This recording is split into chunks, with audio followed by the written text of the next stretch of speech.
People these days increasingly complain of suffering from allergies to pollen, to cats, to dust, to certain foods like peanuts or shellfish, for example. But what exactly are allergies and why do we develop them? Well, an allergy is the body reacting to something that is trying to harm it. Sometimes the reaction is mild, sneezing or a rash perhaps, but in extreme cases it can be life-threatening. In an allergic reaction, the body is stimulated to produce histamines, which help to get rid of what is harmful. So, your eyes and nose may stream as a way of losing irritating particles, or your skin may itch in order to make you scratch it and so remove any harmful parasites.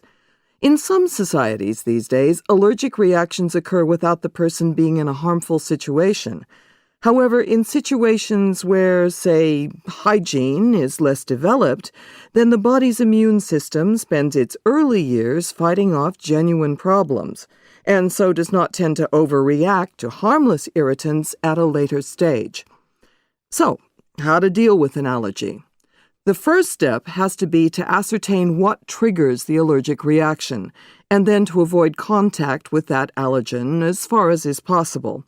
If avoidance is impossible, antihistamines can be prescribed to minimize the symptoms experienced by the sufferer.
Now, when you get to a party, do you head for people your own age? Have you ever grumbled about entitled millennials? Have you ever rejected a haircut or a relationship or an outing because it's not age appropriate? Well, for adults, there's no such thing. All these behaviors are ageist, and we all do them. And we can't challenge bias unless we're aware of it. Nobody's born ageist, but it starts in early childhood, around the same time attitudes towards race and gender start to form, because of the negative message about late life. Those bombard us from the media and popular culture at every turn, right? Wrinkles are ugly, old people are pathetic. It's sad to be old. Look at Hollywood. A survey of recent Best Picture nominations found that only 12% of speaking or named characters were age 60 and up, and many of them were portrayed as impaired. Older people can be the most ageist of all because we've had a lifetime to internalize these messages and never thought to challenge them. I had to acknowledge it and stop colluding senior moment quips, for example. I stopped making them when it dawned on me that I lost the car keys in high school and I didn't call it a junior moment.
I'm here to talk about the next big thing, because what we're finding out is that we have this capacity to report eyewitness accounts of what's going on in real time, and we're seeing this in events like Mumbai recently, where it's so much easier to report now than it is to consume it. There's so much information, what do you do? So what we find is that there's this great deal of wasted crisis information, because it's just too much information for us to actually do anything with right now. And what we're actually really concerned with is this first 3 hours. What we're looking at is the first 3 hours of how do we deal with that information that's coming in that you can't understand what is actually happening. And on the ground and around the world, people are still curious and trying to figure out what's going on, but they don't know. You know, you see this with Twitter too. You get this information overload. So you've got a lot of information. That's great. But now what? So we think that there's something interesting we can do here. And we have a small team who's working on this. We think that we can actually create a crowdsourced filter. Take the crowd and apply them to the information. And by rating it and rating the different people who submit information, we can get refined results and weighted results so that we have a better understanding of the probability of something being true or not. And this is a kind of innovation that is, quite frankly, it's interesting that it's coming from Africa. It's coming from places that you wouldn't expect.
You'll recall that in last week's class I talked about how the sounds made by most animals, though sometimes complex, are different from human language. Only in humans do these sounds represent objects and events. Keep in mind that most animals can only repeat their limited utterances over and over again, while humans can say things that have never been said before. Today I want to focus on human language and how it developed. I doubt you'll be surprised when I say that the evolution of language was slow and laborious. There's some reliable evidence that language began with early humans 1.5 million years ago. Through the study of the size and shape of brain fossils, scientists have determined that early human brains, like modern brains, have a left hemisphere slightly larger than the right hemisphere. We know that in modern humans, the left hemisphere is the seat of language. We also know that early human brains had a well-developed frontal section, known as Broca's area, which coordinates the muscles of the mouth and throat. It's clear then that early humans had a speech apparatus. They could produce any sound that we can. What we don't know is whether early humans used what they had. Since scholars know virtually nothing about prehistoric speech patterns, all they can do is speculate about how language actually originated. Let me give you a brief summary of some of these theories.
I'd now like to turn to the Roman, Latin writers of the period.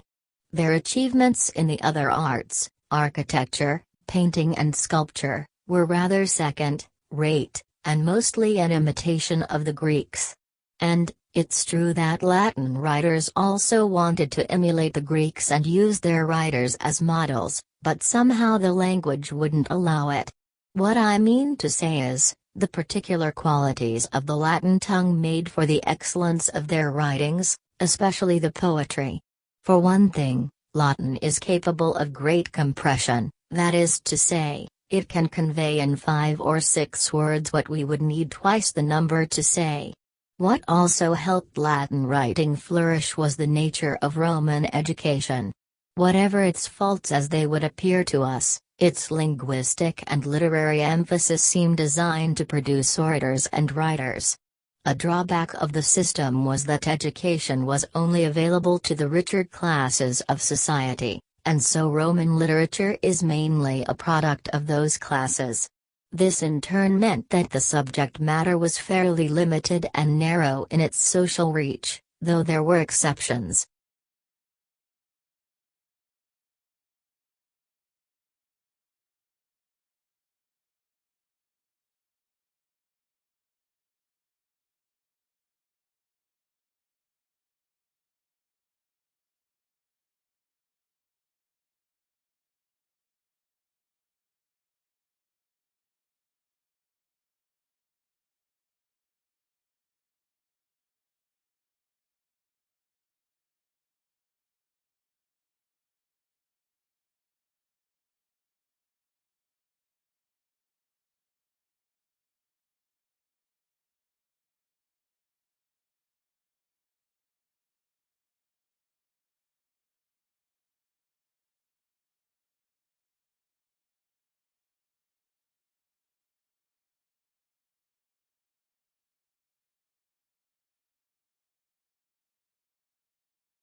I think it's something to do with the way he brings a particular intensity to language, the way that he writes poems, force or push language into moments of unexpected power and beauty and strangeness.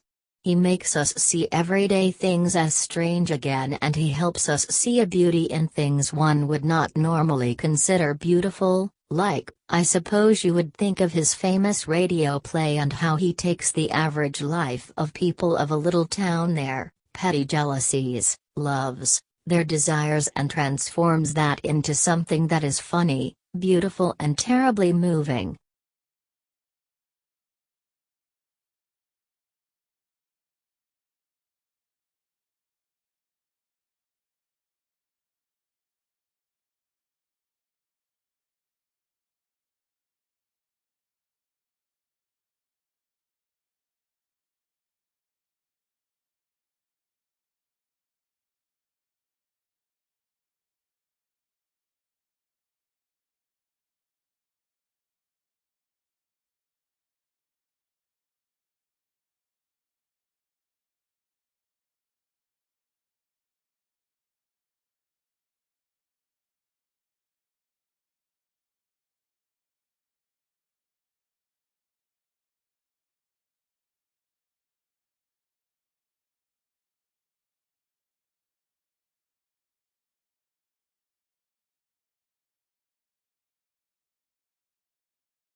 Hello, Professor Robert. What is your topic of discussion on this forum today?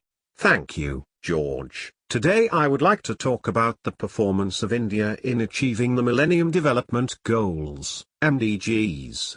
One of the striking features of MDGs, Millennium Development Goals, is that the global community came together to address the development agenda and created 8 indicators which were measurable in terms of their outcomes. In absolute numbers, some fantastic work has been accomplished by MDGs. MDGs have not only pulled a large number of people out of extreme poverty but also addressed many of the health issues like child mortality and infant mortality. In spite of all the achievements, we still need to do more. Hunger, to my mind, is violence against humanity and must be eliminated urgently. It is undignified for a nation like India to let mothers die while they give birth to a child or let our citizens defecate in the open. Do you think that India has neglected education at the basic level? We have not been able to achieve a desirable outcome with respect to investment in primary education. There is an urgent need to think about improving the quality of education at the primary level, and merely achieving 100% primary school enrollment is not sufficient. How are girls and women integral to India's development? I am a very strong proponent of rights and well-being of the girl child and women. It's a very harsh reality that women carry out 60% of work burden but only own 1% of the property. If you educate a girl child, she will educate her entire family. Educating girl child has a multiplier effect on society.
So, the first concept and the easiest way, I think, to understand black holes is the concept of the escape velocity.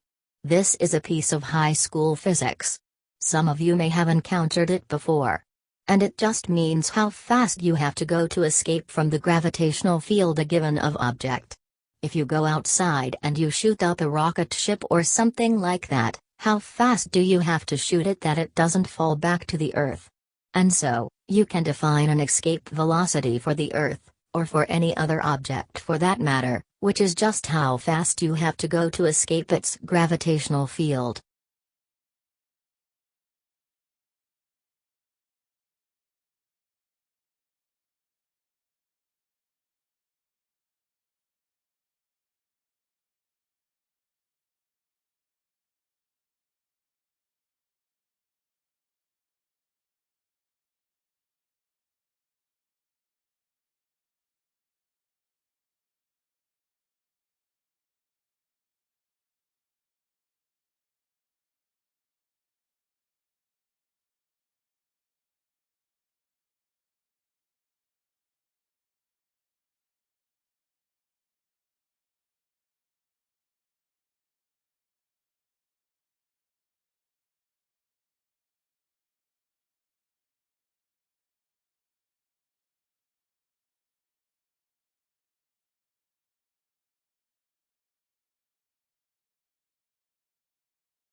So, the first concept and the easiest way, I think, to understand black holes is the concept of the escape velocity.